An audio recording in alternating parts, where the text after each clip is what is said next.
This episode is brought to you by Ground News. In today's world of online news and social media, seeing the full picture and staying informed is harder than ever. Whether it's propaganda or sensationalized news, Ground News gives you the tools to see the underlying bias on every story. Judge the truth for yourself. As the world's first news comparison platform, Ground News gives you the ability to compare how sources with different biases are covering a story, so you can easily see if it's being spun to fit a political or geopolitical narrative. The app also alerts you to any news blind spots that you may have, and stories that are only covered by one side of the political spectrum. It's the ideal app for those who always look for different perspectives and want to learn more about the world without the influence of filter bubbles and news organizations with hidden agendas. Take control of the news that you're shown and get the full story by downloading the free Ground News app. Click the link in the description below or find them at ground.news/simplehistory. Perestroika and Glasnost. The Cold War. In the 1980s, the USSR faced a wave of internal problems. The economy was suffering, the political elite was dying out, and corruption was eating away at society. While the people were going hungry, many state officials were traveling with private planes and limousines. Alcoholism was also prevalent, as vodka was one of the cheapest commodities. In the first part of the 1980s, 3 successive Russian leaders died of natural causes. This brought even more instability to a state in crisis. Mikhail Gorbachev appeared on the scene in 1985. Known for his birthmark on his forehead, he gained the nickname the Marked One. Although he was 54, he was one of the youngest members of the Communist Party. His policies were centered around the idea of reforming and modernizing the Soviet Union. He believed the conservative communist approach to be outdated. The USSR was facing new problems, and he proposed new solutions. In over 6.5 years as the Soviet leader, Gorbachev attempted to radically restructure the USSR, which was lagging behind its competition, the United States. 2 policies that marked the era that followed were perestroika and glasnost. Perestroika, or in English, restructuring, was an attempt of Gorbachev to revitalize and westernize the stagnant economy of the Soviet Union.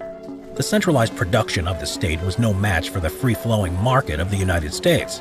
The USSR was struggling to dig themselves out of their economic hole and needed to make changes fast. In the Soviet economy, supply did not meet demand. There was a great deal of money being invested into military projects, such as the war in Afghanistan, but consumer goods were neglected. Agriculture was declining, which led to statewide food shortages. Times were tough, and the Soviet Union even had to resort to importing large amounts of wheat from their fiercest rivals, the United States. Until the second part of the 1980s, all components of production were under the monopoly of the state. Factories were told what to produce, how much they should produce, and what the price of their products should be. There was no competition in the market, and there was no incentive for businesses to do better. Gorbachev proposed a new market model, which would give businesses more freedom. His hope was that a freer market would restore balance slowly and organically. Many of the older members of the Communist Party frowned upon Gorbachev's ambitious plans. They believed that the reforms would mean admitting defeat against the United States in the Cold War and would undermine the basis of the political system that made them great in the first place. The new economic policies implemented by Gorbachev meant that businesses would have more autonomy. Their budget was still decided by the Communist Party, except now they could decide on how to use the money. Workers could elect their own managers. The hope was that this would be an incentive for managers to generate more profit. However, this was often not the case. Nevertheless, the perestroika reforms introduced a level of entrepreneurship and competition in the Soviet market. Small businesses were allowed to open, such as shops or car mechanics, which were independent from the state and relied solely on their own profit. The economy of the USSR, which was previously characterized by centralization and rigorous control, had now made steps towards a capitalist economy. Glasnost, or in English, openness, was the second main reform implemented by Gorbachev. It targeted 3 main affairs: corruption, media, and culture. Corruption was common in the Communist Party. One of the most notable instances of corruption involved Yuri Trebanov, a former Russian leader's son-in-law who got friendly with the Central Asian cotton mafia. Before being caught and sentenced to 12 years hard labor, thanks to his high rank of general, He protected the mafia and helped rob the USSR of the equivalent of $6.5 billion. With the glasnost reforms, Gorbachev aimed to increase transparency within the government in order to prevent further financial misconducts. Policies were also introduced to reduce censorship. Censorship was an integral part of state control in the USSR. Newspapers could not print a word without the interference of the state. The media was a tool of Soviet propaganda, and Big Brother was watching over every word. Gorbachev softened censorship and therefore increased the freedom of the press. This was a giant step towards a free media and the free flow of information. People could now speak out against the regime without fear of being sent to gulags. Writers and thinkers who were previously exiled could now live and publish in their homeland. Thanks to the glasnost policies, which allowed for the freedom of expression, Russian culture began to bloom.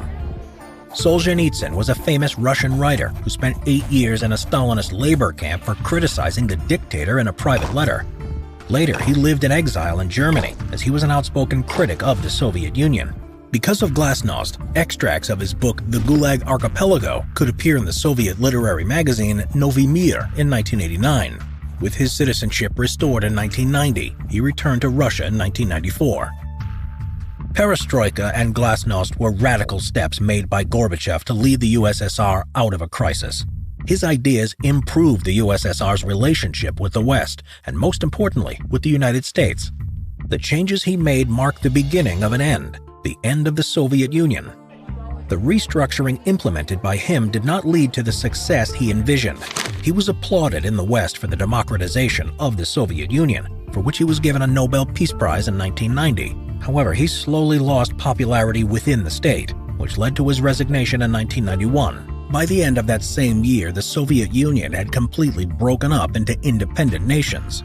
He was blamed for the falling apart of the great USSR. Upon seeing the freedoms granted by perestroika and glasnost, the satellite states were also craving change. The crisis in the USSR was just as present in the Eastern Bloc, and the people of Eastern Europe were hoping the policies would be introduced in their homelands as well. Gorbachev abandoned the Brezhnev Doctrine, which legitimized Soviet Russia's use of force in the satellite states if they defied communism. The Red Army would no longer suppress uprisings as they did in Hungary in 1956 and in Czechoslovakia in 1968. This brought great changes in the Eastern Bloc. In 1989, the Berlin Wall came down, and the communist rulers all over Eastern Europe began to fall. Although he couldn't lead the Union out of its economic crisis, Gorbachev's reforms marked the beginning of an entirely new Russian Republic. The changes culminated into a strange sight in Moscow as the babushkas and the dedushkas were lining up in front of the first ever McDonald's in the Soviet Union for their first ever taste of the Big Mac.